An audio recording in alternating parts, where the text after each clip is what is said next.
Undocumented day laborers from Central America still gather at the 7-Eleven convenience store in Herndon, Virginia, hoping for work. But since 2006, their numbers have decreased. Back then, public anger at illegal immigrants came to a head when the town opened a publicly funded center to get the workers off the street. A local anti-immigrant group called the Minutemen protested the facility, photographing and reporting suspected illegal immigrants to federal authorities. In 2007, the city council closed the center. But over time, the number of minority voters, especially Latinos, has grown.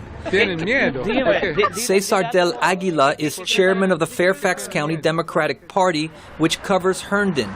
He says anti-immigrant zeal has dissipated. What you have now versus 5 years ago are, you have people in the town council that understand diversity is a good thing. It's not something to be feared. He says Herndon is now considered in national elections a Democratic stronghold.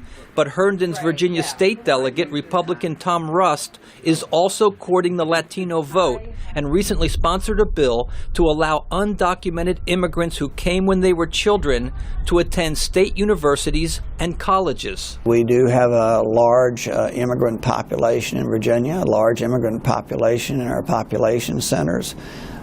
They're good citizens, they're good people, they work hard. These kids, through no fault of their own, were brought into the country. The bill failed because of lack of Republican support and concerns that a move to legalize undocumented workers would encourage more illegal immigration. Nearby in Centerville, a day laborer center that receives no public funding opened in 2011. Most of the men here came to the U.S. alone. Cesar Colindres from El Salvador says if immigration reform passes, they intend to bring their wives and children. One day then, if we make it a reality to have this permit or citizenship or something equal or as good as that, and then we can bring our families and live here in this country. Rust and Herndon's mayor declined to talk to VOA about the day laborers. Del Aguila says illegal immigration is a national, not a local problem. If you look at the charter of the town council, it's about land use, zoning, and budget items. It has nothing to do with expelling people or rounding people up.